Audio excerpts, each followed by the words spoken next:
You do so much work, you articulate, I think, a fairly robust strategy. You execute with discipline against all of that. The performance is there in terms of the assets, the quality, the production. You expect at some level that the share price looks after itself. This is a complex business. There's a lot of moving parts. They're looking for you to give them better guidance in the marketplace. Hello and welcome to Crux Investor. First of all, thanks so much for watching this video. If you like it, give us a thumbs up. It really helps us to understand which companies we should be spending our time, money and effort on. And do leave your comments below as well, because that also helps us to understand sorts of questions you think we should be asking, how you think we've done, and of course, what you think of the company. You can also catch this as a podcast, an article, or a transcription on cruxinvestor.com. And of course, for our Crux Club members, you get early access to this video. And if you haven't already done so, please click the button in the corner of the screen to subscribe to our YouTube channel. And of course, for more videos like this, click the notification bell. We spoke earlier today to Fortune Mojapelo, CEO of Bushveld Minerals. 2019 numbers came out, slightly disappointed the market, and Fortune explains what happened there. We also look forward to 2020 and how they're going to be able to increase production and ramp it up, potentially delivering 9% of the world's vanadium supply. We also look at the ESCOM tender. We talk about the JSE versus AIM, fairly non-committal response there, and how they hope to develop the VRFB component with the vanadium electrolyte plant. Take a look in the description below at some of the other topics we discuss. Anything interesting in particular, you click on the number beside the topic and I'll jump you to that part of the video. Otherwise, enjoy everything that Fortune has to say. Fortune, how are you doing, sir? Very well, thanks Matthew for having me on your show. Beautiful, beautiful, good to see you back again. How have you been? You're at home, it looks like. Well, we're all working from home as far as possible, but our operations are running. So we've got people out in the at the operations making vanadium, it's a difficult and very different time, of course. A lot of new things to deal with and contend with. That's going to change dramatically the way we operate and the way we live lives, right? But we've got to find a way of adjusting to this new normal. We still need to make vanadium. The world still needs vanadium, and I'm glad that we're doing that. This is true. It will be a different world. It is a new normal, and we'll have to see how we come out the other side. But hey, look, why don't we kick off for people new to this story and give us that 1 minute overview of Bushveld Minerals, and then we'll pick it up from there. It's the same story we've told. A large, low-cost, vertically integrated vanadium platform. We believe that the outlook for vanadium remains in the medium to long term a really good one. And we think that as a primary producer, as a company, we're really well positioned to grow in this space. And located as we are on the Bushveld complex with our large high-quality resource base, with now 2 processing plants following that acquisition of Vanchem, which we completed in November last year. Between the 2 plants, we're positioned to grow our production from 2,930 last year up to about more than 8,400 in coming years. And it's a growth plan strategy that we remain committed to, notwithstanding the COVID disruptions. And then, of course, the downstream part of our business with Bushveld Energy, we see a bright future for energy storage systems, particularly long-duration energy storage systems. And again, it's a place we see Bushveld really well positioned to emerge as a leader, playing a critical role to support the adoption of vanadium redox flow batteries in that growing and exciting space. Fantastic. Look, I think the thing that I'm interested in understanding, though, is your 2019 numbers came out. They were they as you expected them? Because it seemed like the market wasn't expecting that kind of impact on you. Purely, and what do you put it down to? Yeah, look, in terms of what you expect, right? I always say focus firstly on things that are within your control, right? So for us, it is production and it is cost. We met our guidance last year in terms of the production volumes, and we also met our cost guidelines. So guidance, which is quite a positive thing to have achieved. I should also highlight that from 2018 2017, 2018, 2019, we've continued to show improvement. Last year at Vametco, we produced record volumes from magnetite ore only. Our costs continue to show improvement. As we grow our production volumes, we expect to continue improving that cost position as well. In terms of revenue base, we generated $116 million in revenues, a significant drop from $192 million the year before. But I think viewed in terms of the vanadium price fall, from about $74, which is what we realized in 2018. Last year, we only realized $48.90. So the revenue drop is solely attributable to the drop in the vanadium prices, which is something that you can entirely control. What you can control, as I said, is your costs to make sure that you still can be producing reasonable and good margins. We generated an EBITDA of $32.6 million last year, which is something we're particularly pleased with. And also ended the year with a sound cash position of $34 million. So, I think, the COVID pandemic arrived at a time, I think, for us as a company where we are in a sound state financially. We had implemented in 2019, a transformation program at Vametco to even improve more on our performance, our operational efficiencies. And I think that will stand us in good stead for this year going forward as well. Yeah, I mean, it's a well-run operation. We've talked in the past. We like the business model. We like the way that you go about doing things. But the price is something you can't control. I agree. But at the same time, you can sort of set market expectations. So how do you start talking to us about medium to long-term pricing when this is an unusual environment in which you're operating currently, isn't it? It is. And look, vanadium is a very volatile commodity. I think that's something we've always known and we've seen before. We've always argued that the best protection you can have against volatility is to be a low-cost producer. Make sure that through the cycle, you're generating positive margin. And that's our number one commitment with our operations, to make sure that we drive that cost position even further down in that first quartile of the cost curve. But we are in the vanadium market because we believe that it's an attractive market. We have outlined that we see the market structurally to be one characterized by a structural deficit. The reasons for which we have explained being that demand is anchored in the steel sector, where it continues to grow on the back, of course, of a growing intensity of use of vanadium, supported in large part by the new regulations in markets like China to push out low-quality rebars. We see energy storage applications, particularly when vanadium prices have adjusted to the kind of levels we see today. We think energy storage applications for vanadium redox flow batteries will get a boost, which will support demand even further. And then on the supply side, the concentration of supply and the fact that supply is dominated by co-producers, and I'll talk to that in a moment, because there's some interesting developments in that space, which in my view make the outlook even more interesting. And with very limited scope for new supply in the horizon.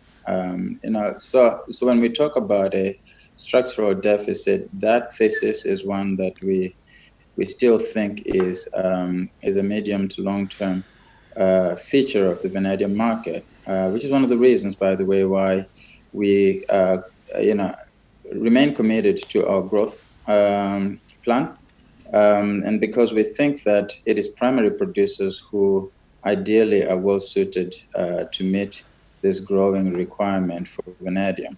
Now, I talked about the co-producers, and what is interesting to note about them is that, and this is also, by the way, something which explains what happened in 2018 in 2019 with the vanadium price drop that we saw.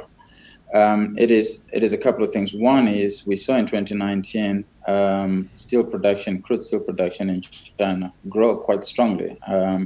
We're talking about production that went to almost 1 billion tons. It went up more than 7% last year.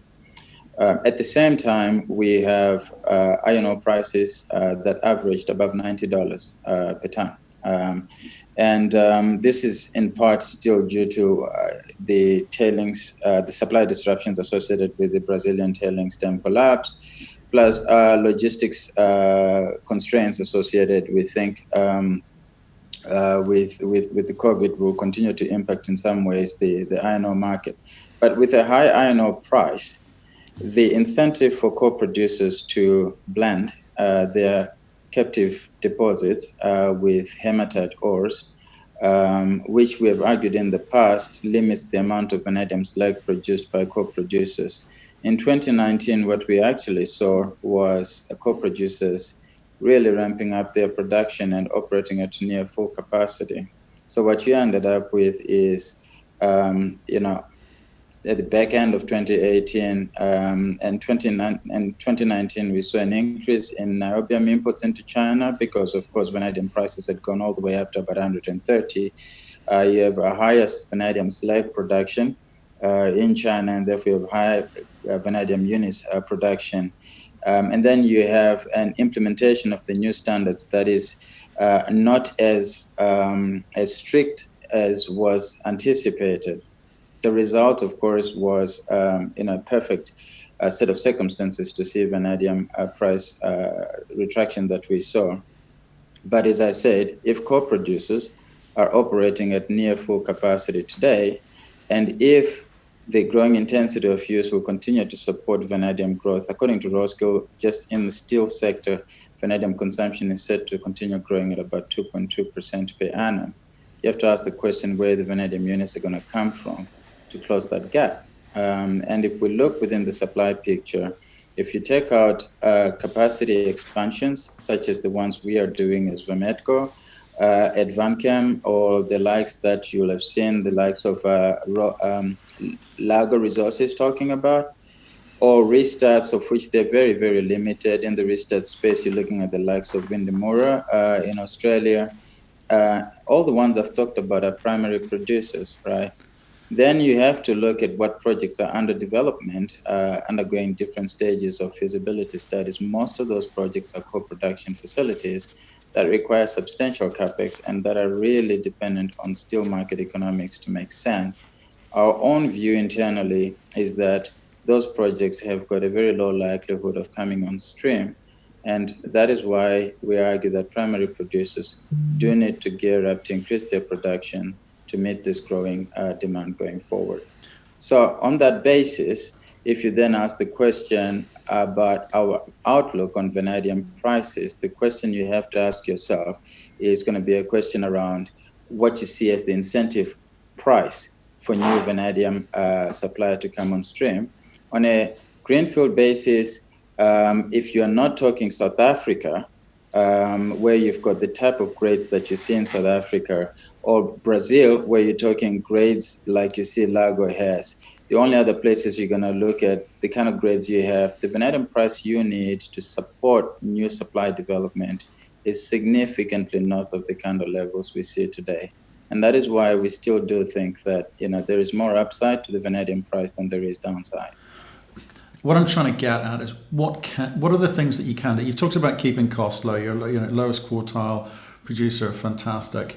The business that you're constructing and putting together, it makes sense to a lot of people, but at the same time, they're looking for you to give them better guidance in the marketplace as to what's coming down the line. Because you've got a lot of moving parts. This is a complex business. There's a lot of moving parts. Okay, that seems to be the feedback that we're getting on this. So if we break down and stick with just Bushveld Minerals for now, you've got a number of projects outstanding. You've made a number of acquisitions. You do have cash, but what's the focus for 2020? The rest of 2020 looking like? I think there are a number of moving parts, but in the end, it's really quite simple, right? I think in terms of our core focus, which is vanadium production, we outlined that we were following a brownfield strategy to acquire assets and bring them into production so we can actually increase our production volumes cheaper than it would cost us on a greenfield basis. That was the basis for the acquisition of Vametco. It's the basis for the acquisition of Vanchem. Between the two plants, we now own 2 of 4 operating primary vanadium processing plants in the world. We have the asset base to now scale up our production. And as we move more tons through our plants, we lower our cost even further. So as far as Vametco is concerned, we articulated a plan to grow production to 4,200 tons per annum on the back of phase 3 expansion initiative there. And at Vanchem, it's a refurbishment program which will bring all 3 kilns into operation as opposed to the single one that is operating now, and will take production at Vanchem to 4,200. Right? Those 2 plants will position us as one of the leading, if not the largest, primary vanadium producer in the world with a very low-cost production base. So I think simplistically, that is our vanadium production play. The question that may be asked, and I'll talk to energy in a second, is to achieve that growth, what capital do we need to spend? Do we have the capital? Do we still need to go to the capital markets to raise that money? And I think those are valid questions to ask. And the answer to which is we have outlined what sort of capital we anticipate spending. In terms of Vametco refurbishing Vanchem, we outlined about a $45 million refurbishment program to bring the Mokopane mine into production, about $22 million, and Vanchem expansion, which is about $26 million. So in total, you're talking approximately $100 million capital expenditure plan over the next 4 to 5 years. We have also been relatively clear that we anticipate financing that from the cash that we generate from our own operations, and that we are comfortable also that there are various financing instruments available to us. The beauty is we don't need to have all this financing upfront in one go. It's a program over a 4 to 5 year period. This year alone in 2020, we expect to produce 4,000 to 4,300 tons of vanadium. That's about 35 to 40+% increase on last year's production volumes. Our guidance in terms of cost is an improvement on last year already. So, before we've even implemented our phase 3 expansion at Vametco, and before we've even really brought in second and third kilns into operation at Vanchem, we are growing our production base, and we are lowering our cost base, and therefore positioning our company even better. I'm comfortable that what we have is a prudent and conservative plan. We are not under pressure to run to the markets. We will, over the period, as I've outlined, ensure that we fund these programs in the most value accretive way for our shareholders. On the Bushveld energy front, you talked earlier on to the moving parts. Yes, I think it's a story that people still need to get their head around to fully understand what it means from a value point of view. I think we've articulated what the strategy is, which is getting an electrolyte manufacturing facility in place. We've partnered with the IDC. We have got the investment approvals to begin construction, and we are moving forward with that plant in East London. It is also about ensuring we secure deployments. We've got the mini grid at Vametco, which is moving forward, and we have a fairly attractive pipeline of other projects that we're looking at deploying VRFBs into, which we're developing. Then we announced also, you'll recall, that when we know we can solve the double challenge of supply of vanadium and the cost input of vanadium into VRFBs, we think we are a big enabler for the VRFB industry. How do we partner with the manufacturing companies to help them scale up their operations? And we articulated a plan around the vanadium redox flow battery investment platform last year. We invested $5 million into what is now Invinity Energy Systems, listed on AIM, which has done pretty well for us. and is a good example of how we want to play a catalyst role to assist VRFB companies access capital in the markets. We're not going to carry that load ourselves, but we can be a catalyst, and we believe that by doing that, we can attract capital into this space. So, we have outlined this, I think, very in a very granular manner what it is that we're doing, and we're executing steadily against each of that. It'll come a time, in my view, where the value of Bushveld Energy to the entire Bushveld Minerals story will become a lot more apparent. I'm confident that that day will come sooner rather than later.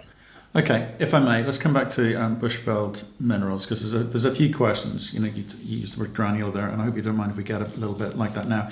You've talked in the past about hitting a target number of 8,400 tons production.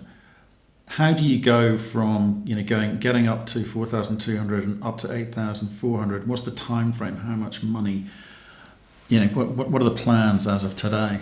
It's as I indicated, we anticipate spending approximately $100 million at Vametco specifically.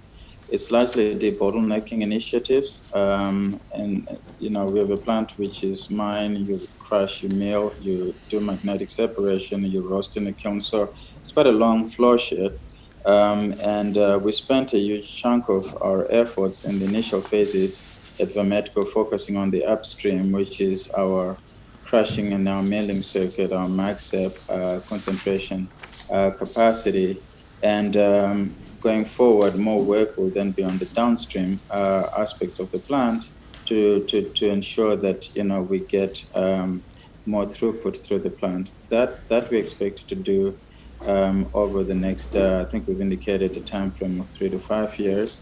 And in terms of spending, we anticipate spending approximately $25 million to achieve that. That's for Metco. In respect of Vanchem, the $45 million essentially comprises 3 key phases. The first phase is focused on critical refurbishment, ensuring that we have the license to operate. Right, it's making sure that our calcine dam facility is extended, some upgrading of our electrical reticulation system. We bought a plant, which is an old plant, and we need to make sure that with a single kiln configuration, we invest enough to sustain that level of production. And that will see us produce about 1,100 tons of vanadium at Vanchem, which is in line with the guidance we've given this year. Phase 2 refurbishment will then look to bring the second kiln online. That work will start mainly next year, all the way through to 2022. And with the second kiln operating and a new ammonia metavanadate plant built, we expect to produce about 3,100 tons at Vanchem. Timing for which is, as I said, around 2022. We then have the third kiln, which we expect to then bring on, or to refurbish and bring on from 2023 to 2024, which will take us to the 4,200 target at Vanchem. Okay, and what's happening with Mojapelo? What stage are you at with that? Thanks for raising that. I neglected to mention that with Vanchem, its current source of ore is a stockpile of ore we secured, which came from the Mapox mine, which is the traditional old supplier of ore to Vanchem. We also have the capacity to supply concentrate to Vanchem from Vametco. Between those two, we'll supply enough material to Vanchem to give it sufficient runway while we develop the Mokopane mine. The Mokopane mine itself is intended to be a primary source of ore for Vanchem, for the Vanchem plant. With regards to other staying with Bushveld Minerals, I mean, those are developing the current assets. I mean, are there any other plans in terms of enabling some kind of growth or some kind of growth story that you can talk to the market about? Because I get there's a kind of robust process in place. I get that. But Matthew, we're almost trebling our production. No, from last year to 8,400. I think it is fair to say that we need to deliver on that. if I think that in terms of just growth that we offer, that's in itself a fairly, strong growth profile to put out there. I think if we start looking for more before we actually executing on what we have here on our plates, I don't think that's necessarily the most prudent thing for us to do. But what about listing on the Johannesburg exchange? That was a conversation that's been delayed now. In fact, why has it been delayed?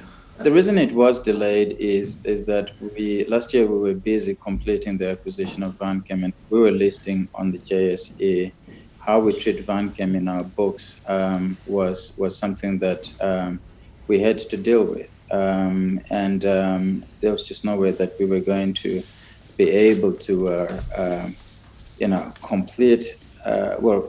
complete a listing process while in the process we're trying to complete an acquisition of a significant asset. Instead, what we did is we completed the acquisition of Vanchem. We have done our full year results for 2019. We are now in a position where we can now move forward, clear about how you treat Vanchem from an accounting point of view as part of the broader group consolidated numbers. So it was really just down to the practicalities of putting together the information that the regulators would require for you to achieve a listing on the JSE. Okay, so some people understand that. We've also had a lot of questions coming in about why would you do a dual listing? Why Johannesburg? What are the benefits? There are a number. One of them is the fact that we think that the Bushveld story has got a lot of resonance with South Africa at a number of levels.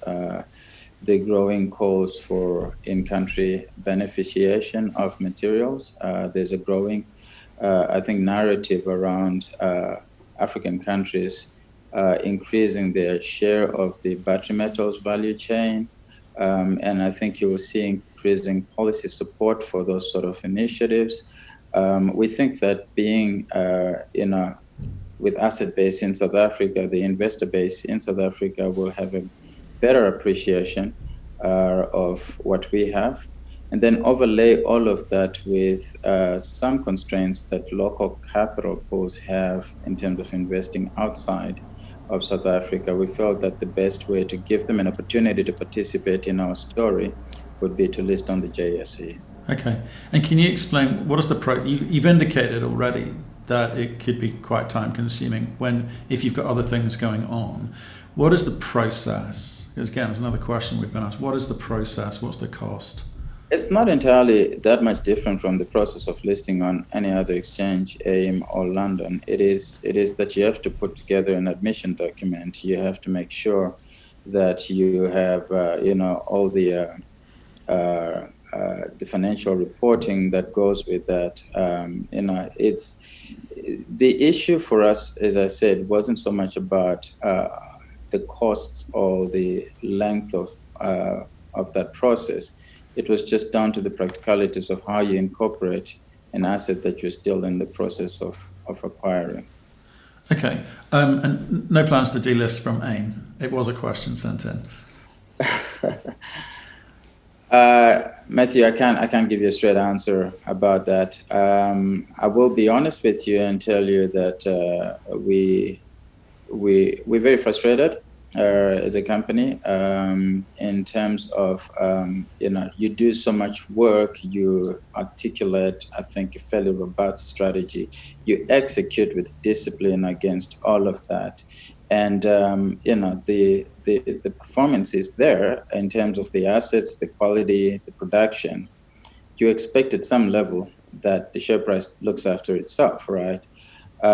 It may come down to some structural aspects, such as the fact that, coming as we do from a world where we're an exploration company with a very heavy retail shareholder base, that as we grow, we do need to see more institutional shareholders on our register, accept that. But at the same time, thanks to the manner in which we acquired Vametco, and the cash it generated for us since we acquired it in 2017, we haven't had to run to the market to raise money in a way that would have brought in institutions onto our register. And I think that's a positive thing in that as a company, we have a record of not rushing to capital markets, and we look to protect our shareholders as far as possible. But the result is still that we have a very strong retail shareholder register. And by the way, I'm very appreciative of the retail shareholders because they are the reasons why we've got to where we are as a company. So, these are all sort of considerations, right, that say, how do we ensure that we do attract more institutions on our register? How do we make sure that there's greater understanding of the intrinsic value of the company, which talks to how the company, the analysis, the coverage of the company in the right places by the right brokers, analysts. These are all things we are doing. Ultimately, we hope that we'll get to that place where our share price is more reflective of the underlying value of the assets we have. That's what an exchange should be doing. All we can do at this point is, I think, to continue to do what we've been doing in terms of make sure the asset base and the operational base is robust and is delivering cash. And at the same time, as far as the capital markets approach is concerned, we continue to explore ways to ensure that we do close that apparent gap we see between intrinsic value and the current share price we have. You sound frustrated. You used the word frustrated there about the market not understanding what you've got, which I mentioned at the beginning. It's a little bit complicated, I think. I know you think it's easy, but I think for retail, they are finding the moving parts complicated. How do you go about ensuring that you get, so if I may, how do you go about ensuring that you get more institutional investors on board? Because they're in it for the long term, right? Once they get over the hurdle of, do we understand what the future of the vanadium market looks like? They're in it for the long term, which will bring some kind of stability. How are you going to do that? It's not for lack of appetite, right? I mean, we do roadshows to institutional shareholders, and I can tell you that the level of interest in the story is actually quite solid. But I think the common theme we come across is that institutions are generally reluctant to go on AIM, it would appear, to go into the secondary market and build positions. So in general, they will typically wait for you to do a placing or something like that for them to come onto your register. So if you don't do that, and if going on the secondary market, is not as successful, how do institutions get onto your register? You see, it's a bit of a conundrum. I think we've got to be honest about it. But part of it is because, like I said, we're not going to run to raise money just for the sake of bringing institutions on the register. We will do it because, one, we need it, and two, because the pricing makes sense. Okay, so you can't give me a definitive answer on will you leave AIM. It depends on what you can achieve on AIM this year, and then you make some decisions? I can't give you a definitive answer, unfortunately. But I think you can also tell from my answer that we're continuously evaluating that. What are the options? What are the options? Well, the options available to any company on AIM, they include, moving up, for example, to the main board or to the standard list. JSE, as we've indicated, is another one that we're looking at. Those are options, right? Which one are we going to do? I can't tell you right now. Okay. Let me ask you about Lemur Resources. What are you doing with that? Look, Lemur is an interesting asset. It's a cool asset. Our approach to it was to develop it together with a power generation play. We have Sino-Hydro as partners in there. The Development Bank of Southern Africa has also come on board with some financing, and also as a lead arranger for the debt financing for that project. Look, I think we are quite clear it is a non-core asset, but we also have said that being non-core asset doesn't mean that you you just give it away. It means that you set it on a path where it can exist on a standalone basis on its own. And that's very much the strategy with respect to Lemur. So you're not distracted, it's not taking up too much of your time, but you focus on getting the right value for it. Absolutely. Okay. Let's get on to Bushveld Energy, if we may. So tell me a little bit about what's happening with Dalian at the moment. As far as we know, the first phase of that project, which is 400 megawatt hours, should be completed this year. That's what we understand from the markets. I can understand why that would be. I think with vanadium prices running up to $120, $130 per kilogram V, that would be quite disruptive for VRFB deployments. But with the correction, with the prices coming back down, I imagine that not only the Dalian project, but many other VRFB projects are going to see a good deal of forward momentum. Okay. With regards to projects like this is like a big, meaningful project. So what is it, like 800 megawatts, I think? 800 megawatt hours, yeah. Yeah. So do you plan to get involved with more projects like this? Projects like that are great because obviously of their scale. What we have focused our efforts is the African market from a deployments point of view. The African market for a number of reasons. If you look at South Africa, for example, you have Eskom, which has announced that it's looking to procure 1,400 megawatt hours of battery storage. And there will obviously be multiple technologies that are going to bid into that. We hope that VRFBs are going to be part of that mix. You also have an integrated resource plan in South Africa, which has got a specific allocation for energy storage, something like 2,000 megawatts. And if you talk about 4-hour storage, you're talking 8,000 megawatt hours. There are provisions within that integrated resource plan that spell out even more opportunities for energy storage, such as the provision that battery storage could play a role in peaking capacity provisioning.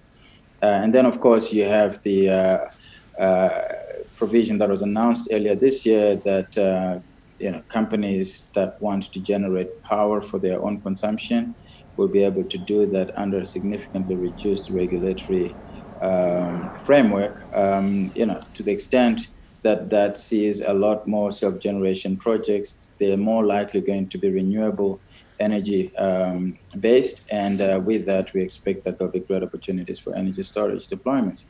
And then now coming closer to home, we look at our own operations, right? The mini grid that we're developing at Vametco, we expect it to generate power and supply Vametco at a cost equal, if not less, than what Vametco pays to the utility there. So we're quite confident and quite looking forward to using that as a test case, as a proof of concept for others to follow. So yeah, in terms of opportunities for deployments, we're seeing a very, very good pipeline opportunities that we think are going to be good. And in terms of their scale as well, right? These are not tiny projects. These are projects that offer sufficient critical mass in size to be meaningful. Okay, so tell me a bit more about you mentioned Eskom there. Obviously, there's a tender process to go through. What's your approach? And also, you set out this process would be gone through in 2020. No firm dates given. What's the process you're going to go through? Are you going to bring in partners or JV? I mean, what's your thought process? Look, depending on that, 1,400 megawatt hours across multiple sites. It depends how big the different sites are going to be. In all likelihood, these are projects we'll go into in partnerships. Partnerships across multiple dimensions. To start with, there's the VRFB manufacturers, right? We don't make our own batteries. We partner with VRFB manufacturers. Then you've got whether these are developers of projects who have a history of developing large-scale projects successfully. You also have EPC players. Look, our whole model is one where we partner with various parties that bring their own, areas of expertise to deliver a successful project. And again, what we did with the mini grid at Vametco is an example of that, where we have a developer, we have an EPC partner, and we also have even an equity and an investment partner in that mini-grid project. Okay, but talk to me about, because people are excited about you building a vanadium electrolyte plant, right? Yes. There are not too many of those around. So, when, how much, how do you go about delivering something like that? I know you just kind of gave us a bit of an outline, but I think people are keen to understand more about the timelines, which you haven't mentioned there. Look, the electrolyte plant has gone through different phases. We've done the feasibility studies. We've done the environmental authorizations for that project. We have gone so far as to a place where we make the go, no-go decisions in terms of construction between ourselves and the Industrial Development Corporation. And we are really now at a place where we're moving forward with construction, and we are appointing APC contractors. It's a project which is moving forward, it's going to be in East London, as we've said, and we anticipate to start constructing this year. Okay. But you talked about going out and reaching out and doing road shows and talking to institutions. What's the feedback been when you said you're not getting traction, but you're saying people are understanding what it is that you're trying to build. How do you get them over the line? Does it all come down to vanadium price? Again, the question has to be what does it look like to get them over the line? I mean, if I talk to 10 institutions and they like the story and they say, okay, fantastic, would like to be part of your story. What is getting them over the line? Is it that they go into the market and start buying up Bushveld shares? And the general observation is that institutions are not particularly keen to do that, partly because of just how difficult it is to build meaningful positions in the secondary market. So I can take feedback that says, look, we get the story, we like the story, and the general observation we have is one that says, if you have an event, like a capital raise, then come back and talk to us. And typically that's the time when you'll see institutions come onto your register. So I don't feel that we're not having any traction when we're doing our roadshows. If anything, I think that we're seeing really good responses, good feedback. But again, I have to remind you that the last time we raised any significant capital in the markets was 2018 March. So how do you solve the problem? It's a conundrum. It is. I mean, it's a nice problem. Yeah. It's a nice problem to have in a way, but at the same time, you recognize it's something that needs fixing. It is, and you have to do it balancing a number of things at the same time, right? Like I said, you don't want to raise money for the sake of raising money. You have to do it. You solve it, making sure on the one hand, you're looking after your existing shareholders who have been and who are supportive of your story, and make sure that you protect their value, right? At the same time, if you're going to bring in institutions and other shareholders on board, absolutely do that. But, there's a price point at which it makes sense to do that. There's a price point at which it doesn't make sense to do that. When you have options in terms of how you fund your story, it's a good place to be in, because that means that you go look for the right time, but you're not under any pressure to do something immediately. So you're a really well-run company. You look after your costs. You got some money in the bank. Shouldn't you go and do something bold, like go and buy Largo? You know what? I think I was saying that you should always dream. We built this company on the back of a dream. I do think that also you have to earn the right to grow. Which in this instance, I think for us, we're in a phase where we need to demonstrate that we can manage and run our operations well. And I think that's our big priority and focus at the moment. Fortune, thank you so much for your update. Always love hearing your story. I love the way you tell it. Stay in touch. Let us know how things are progressing this year. It's been a difficult start to the year for everyone. I mean, your share price hasn't kind of got back to where it was in February. I think that's a factor of the vanadium price. Would you agree? I think it has to do with the vanadium price to a large degree. But look, we went through a lockdown, and we came out and reiterated our guidance for this year in terms of both production volume and costs. I'd hope that those sort of things signal the levels of confidence we have in the operations we have. And all I can say, I think, to both our shareholders and to the market in general is to keep the faith. Thanks, Fortune.